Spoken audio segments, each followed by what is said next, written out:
starting. So,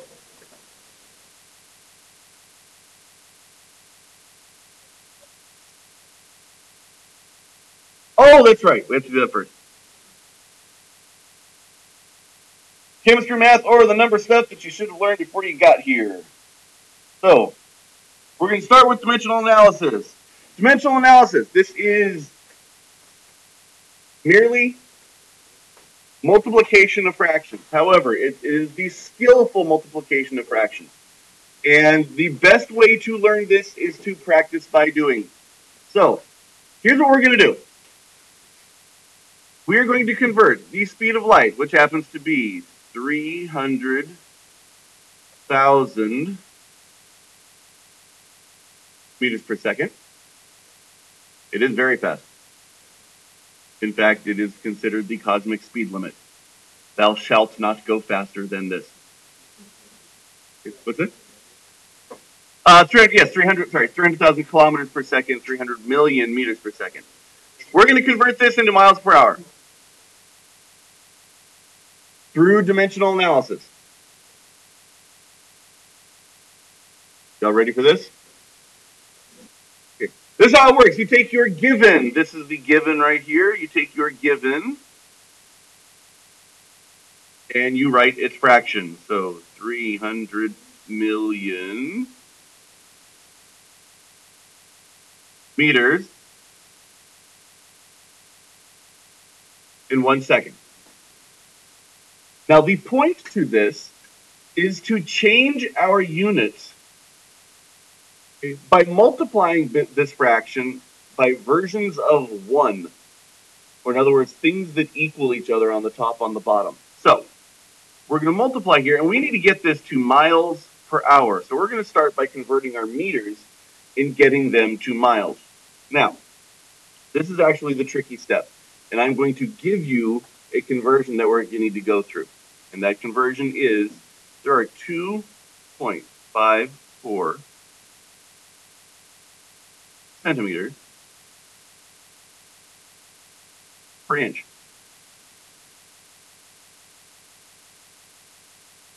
Yeah. Okay. 2.54 centimeters per inch. Now, we have to multiply these units over here, or convert these units over to centimeters. Now, this should be pretty easy. These are meters, and we need to go to centimeters. So, we know that there are, how many centimeters in a meter? What's that? Okay, I heard over here. There are 100. So how many centimeters are in a meter? 100 cents in a dollar? 100 centimeters in a meter. Now, the way this works, we don't want meters anymore. We want to get rid of them. So what tool can we use? Where can we put it over here in this fraction to get rid of this unit of meters? How do we cancel things in fractions? We can cancel it if they're top and bottom, right? So we're going to put a meter over here. 1 meter has 100 centimeters. Yeah? Okay, so we're not happy with centimeters. We're not, because we're trying to get to miles per hour. So we're not happy with it. We're glad we're there, but we're not going to stop there. We got to do another fraction. We're going to multiply by another fraction, and we're going to have like 8 of these. So we're, maybe not 8, maybe 6. We want to get rid of centimeters. So what can we put down here to help us get rid of centimeters? Okay, centimeters. But do we have, is centimeters, do we have a conversion that we know?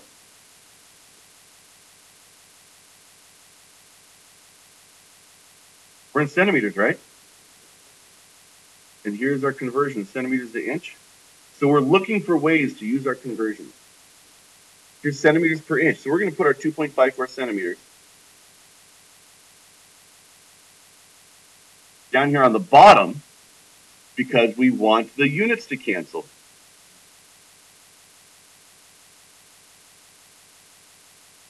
And we know that that equals 1 inch on the top. Right? So far, yo? Okay. Still going. Now we're in inches. We need to go from inches to miles now, right? You guys see how this is working? Going from meters, centimeters, centimeters to inches, inches, and we're going to go all the way to miles. So what can be a next step? Feet. Okay. What's our step? 12 inches in 1 foot. Where are we going to put inches? All of that's going to go on the bottom. So 12 inches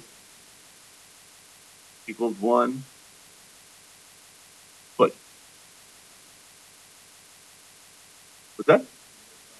We're all, well, we will. Yes. I know. It's a good thing we have a calculator on the computer. Okay. So, I'm running out of space here, so I need to shrink this up a bit.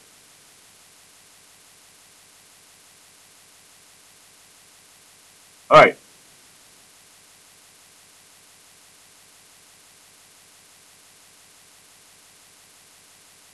Here we go. Now, we're in feet. Can we go feet to miles? You guys know that one? 5,280. So we know that there are 5,280 feet in 1 mile. So we have successfully negotiated from meters to centimeters to inches to feet to miles. We're happy with miles. Miles is one of our target units. However, is it the only target unit? No, it is not the only target unit. We need to get to seconds to hours as well. So, what do we do here? We add another fraction. 1 second is down here. We want to get out of seconds. Where can we put the seconds unit? Well, we want to get rid of seconds, right? So we're going to have to cancel it. If it's on the bottom here, where's it going to go on this fraction? It's going to go on the top. How many seconds are in a minute? 60 seconds in 1 minute. Our seconds cancel. We're almost there. 2 minutes on the bottom. We want to get rid of minutes. We want hours, right? Where's that going to go? 60 on top. 1 hour on the bottom. Okay. Minutes cancel. Okay, look at all that. However, we have succeeded. We have gone from meters per second to miles per hour. Here's our miles unit. Here's our hours unit. Once we have the units we're looking for, we stop. And then we multiply. So if you guys have a calculator, if you have a calculator on your smartphone, you have permission to get it out. If you have permission to calculator on, if you have a calculator, you have permission to get it out. Or, question over here. Okay, question is, what do we multiply? This is multiplication of fractions, right? All these are fractions, or multiplying them all. What are the rules for multiplying fractions?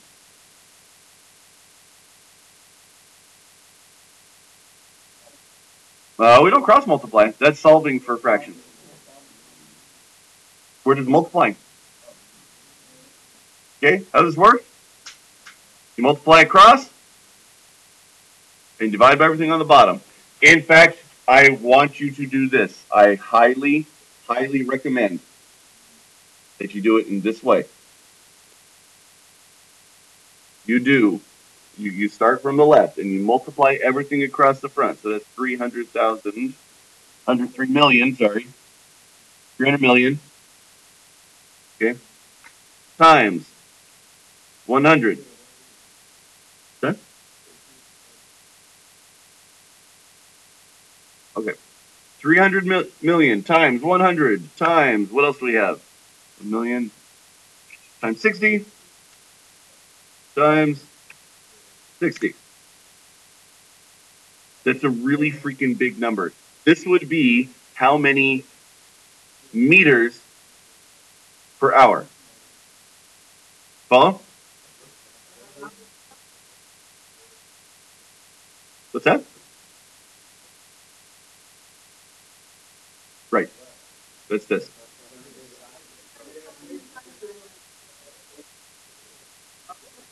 Okay, I'll show you guys how to deal with scientific notation probably on Friday.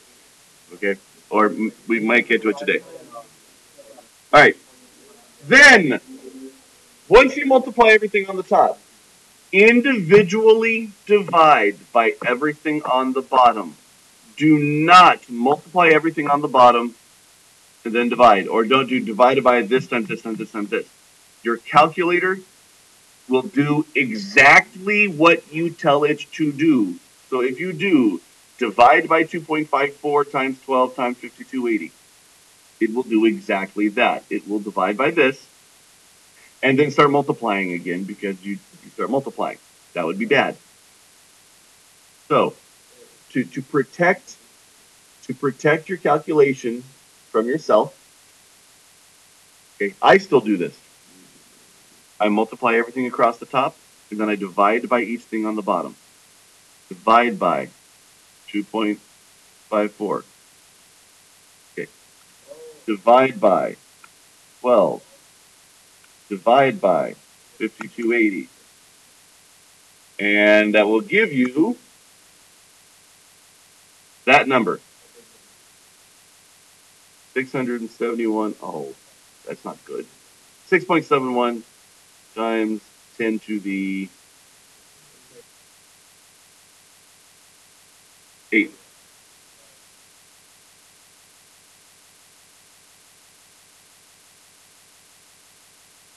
Okay, which is 671 miles per hour.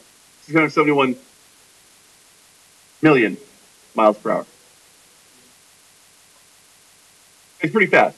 Yeah, it's a big number. Okay, only light can go that fast. You get other things going pretty close to it, but not quite. The second fastest thing. Okay, so we have 31 inches equals 1 feet. What is given? 31 inches. So we're going to write 31 inches. We will then multiply this by a fraction, because this is what we do.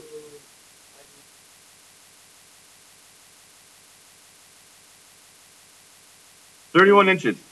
What will our conversion be? We know that there are 12 inches in a foot, and we are trying to get into units of feet. So, here are our units of inches. We want to cancel that. Where will we put that in our fraction? On the bottom. Inches, we on the opposite side. If it's on top here, it's on the bottom here. You guys are okay. You guys recognize that if it's a whole number, it's on the top, right? And 1 is on the bottom. I don't. I find it ugly to have to write the 1 on the fraction. I see a lot of people do it, and we're all high school students now, or you're high school students now. We shouldn't have to do that. 31 inches. How many inches equals 1 foot? 12. So the 12 will go on the bottom. They equal 1 foot on top. And voila, 31 times 1 divided by 12 will give us 2 7/12 feet. Okay, I did the math. So, okay, whatever decimal that comes out to, it's 583. Okay, I 32. Okay, this process is exactly the same as this process, except you just keep it going. Well, sure, but the process is the same. You just don't stop until you get to the right unit, and you throw in multiple conversions. It's the same process. So then if we wanted, yards, we wanted yards from this, then we would take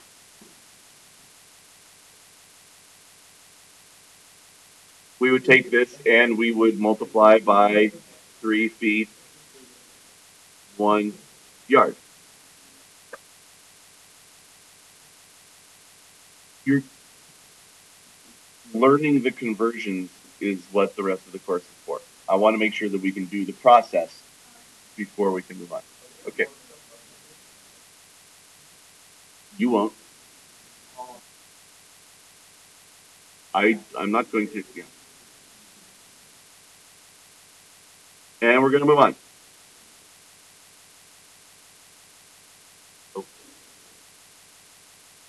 Okay. Which brings us to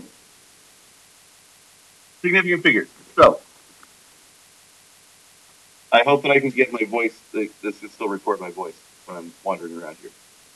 Here's my question. And it's fine. I would get different answers every single time I ask this question to different classes, and it's funny because it always winds up being the same thing. How far is it to Bakersfield?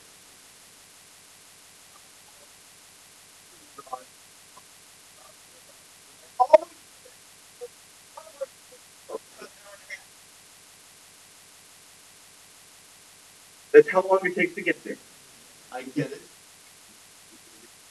We measure things by time.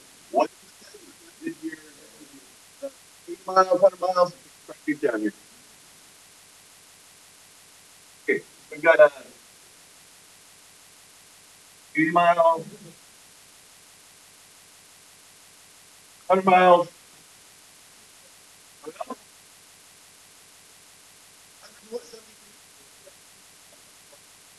or 117.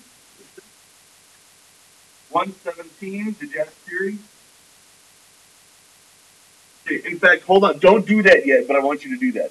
I want you to ask Siri, how far is it from here to Bakersfield? Okay,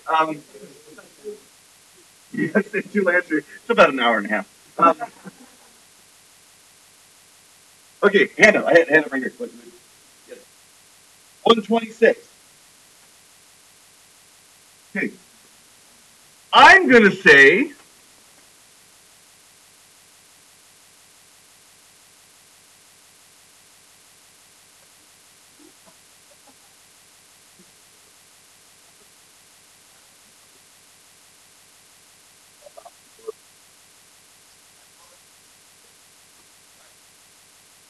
it's 123.7 miles.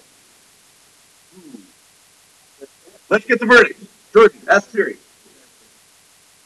That's 120 miles. Huh? Okay, actual Siri said 109. Oh,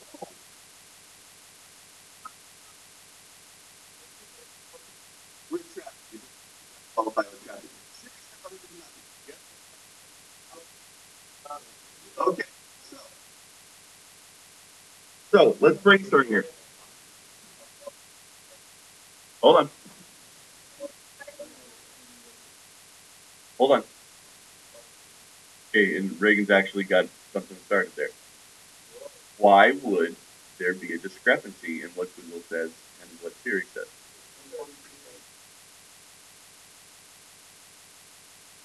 Okay, Siri, I want you to try it. Well, we're going to do an experiment with Siri here. Okay, two things. First question. This is the central recording again. This is the central concept of significant. If you tell how precise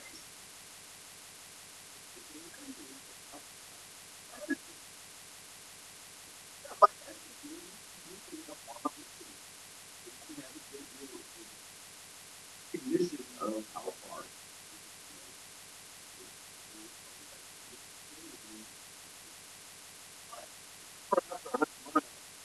80 miles. Well, we're not being very precise with that.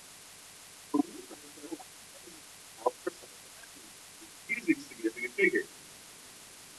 And there are rules for this. Okay? The rules for significant figures, well, we'll get to that in a sec. What I want you to think about is if I wanted to measure something, estimate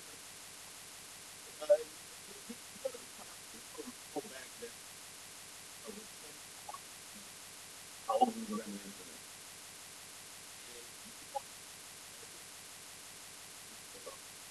in it.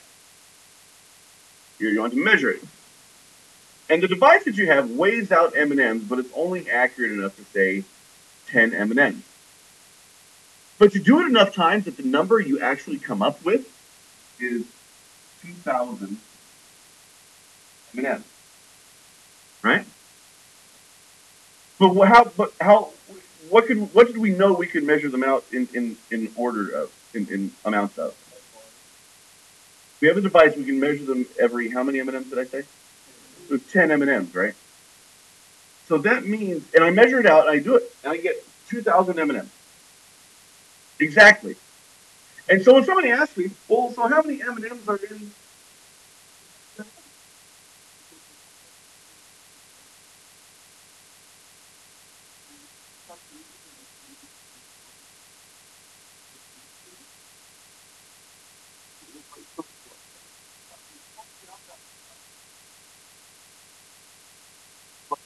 about is about?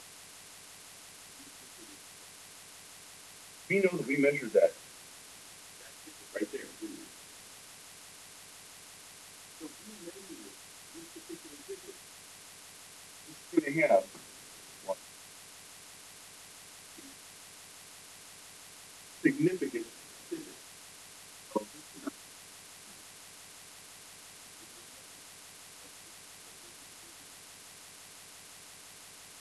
there's some rules. There's some rules that we have to be significant here. How we discuss how to measure stuff. How we do that involved. That's confusing. If there weren't zeros here, if I actually measured and I said there was 2,010, well, now you would know that I actually measured it down to the 10 M&Ms, right? With that one right there, it makes sense. Much more precise. So, this is why we have rules. You gotta know. So, rule number one.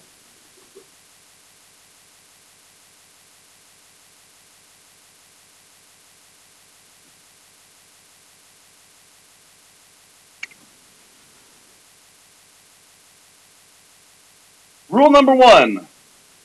All non-zero digits are significant.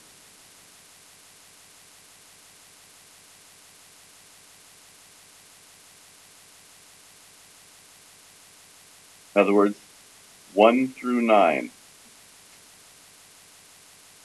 Okay? Those are the non-zero digits. 2.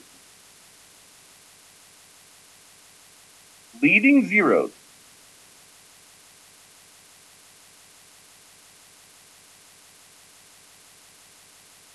or in other words, to the left,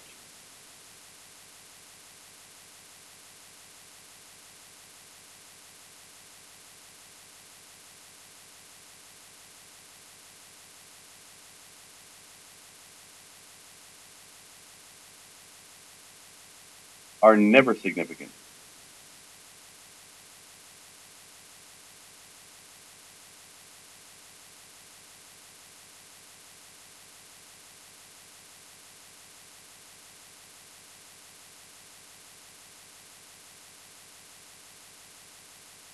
Not yet. Well, let's get to the rules first. I know where you're going. So leading zeros, the zeros that are to the left of the first non-zero digit, wait to you guys, okay, are never significant. 3.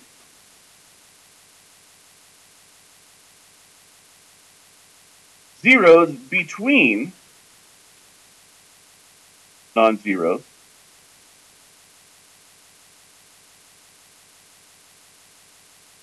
are always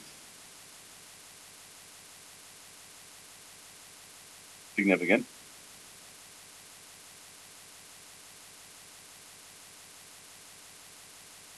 And 4,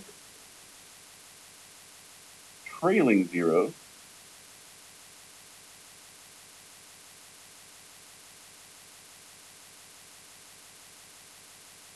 are only significant. My trailing zeros are to the right. Okay, to the right of the last non-zero digit. Trailing zeros are only significant if there is a decimal.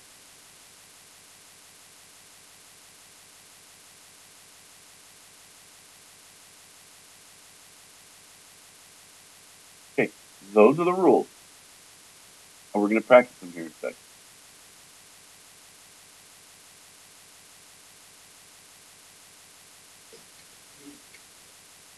Okay, so we're going to start with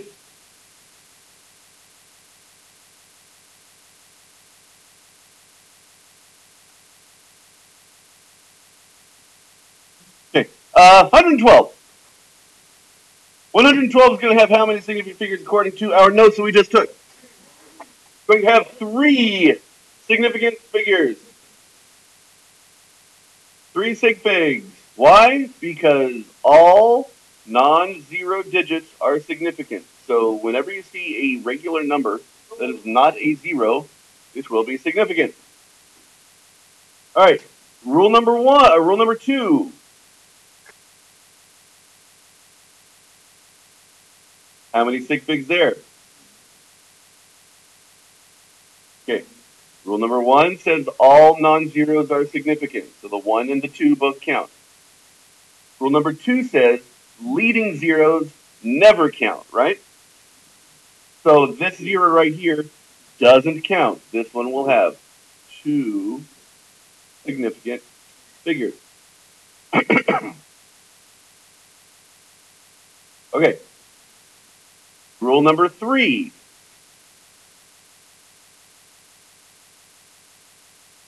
How many significant figures?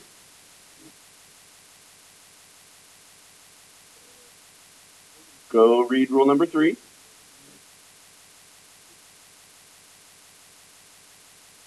There would be 3. The 1, the 0, and the 2. The 0 is significant because it's in between the 1 and the 2.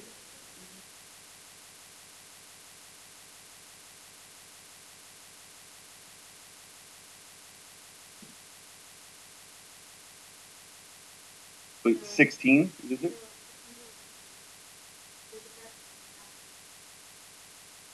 there a decimal? How many sig figs? Yes. Yes. In fact, we will use this from time to time.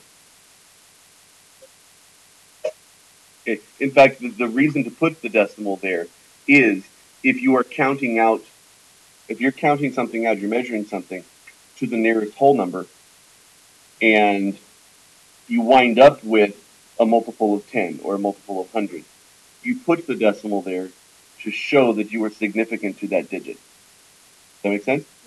Okay, so here's my challenge example for you. In Stadio Azteca in Mexico City, they have soccer games. In 3 consecutive weeks, 1 week has 99,000 people attend. It's huge. It holds like 115. The next week, there are 100,000 people. It has an increase of attendance of 1,000. The week after that, it has an attendance of 101,000 people. Got it? How many sig figs should that have?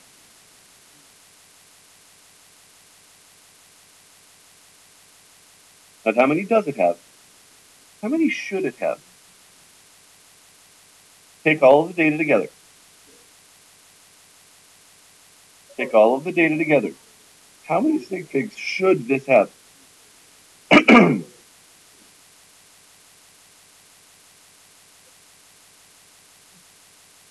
Okay.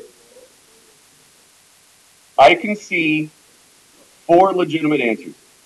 5. No, I can see 5 legit. Okay. I could see 1. I could see 2. I could see 3. I could see 5. And I could see 6. That's a legitimate answer.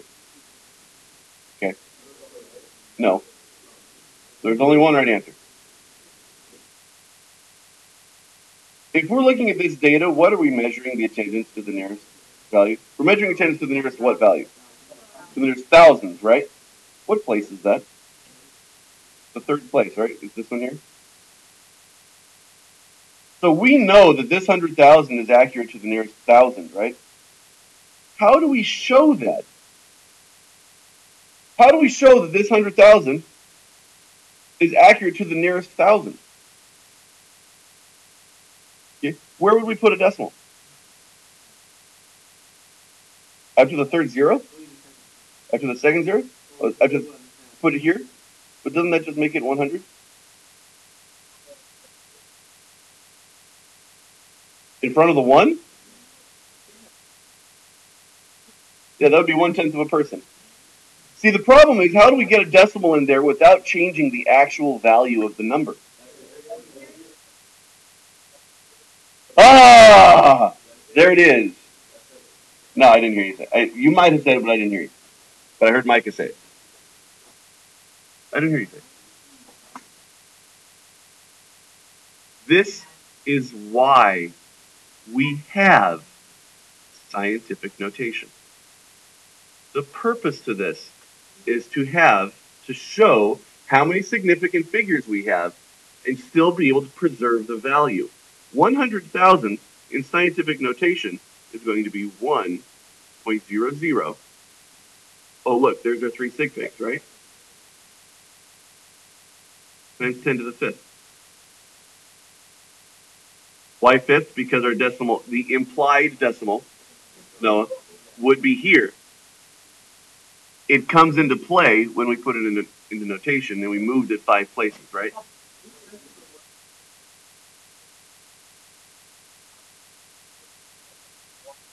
Well, how many sig figs? Guys, please, if you have a question, raise your hand. Otherwise, keep your mouth shut.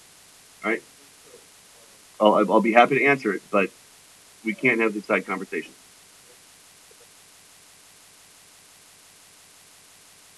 Well, 1 times 10 to the 7th would be a different value. That would be 10 million. But why do we have that 0.00 there, though?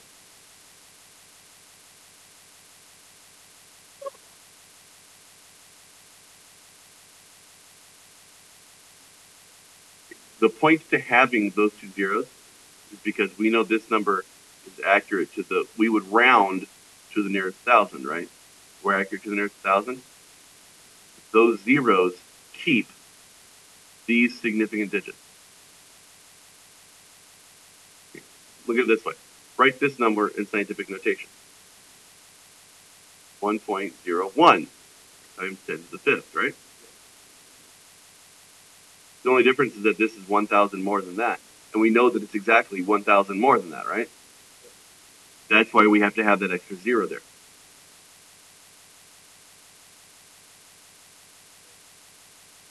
No? It depends on how accurate our measurement is. Yes. Yes. This is the significant figures are a measurement of the precision of the measurement. If we know that we can measure this to 1,000, then we can put that extra sig fig right there. Okay, this is why we have scientific notation. Is to give us room for varying values of numbers, okay, without losing any significant figures. All right. Now we're going to get to the rules of adding and subtracting significant figures later. What I want you guys to do is page the page I gave you the due date for, the one that's on Friday, the significant figures practice worksheet.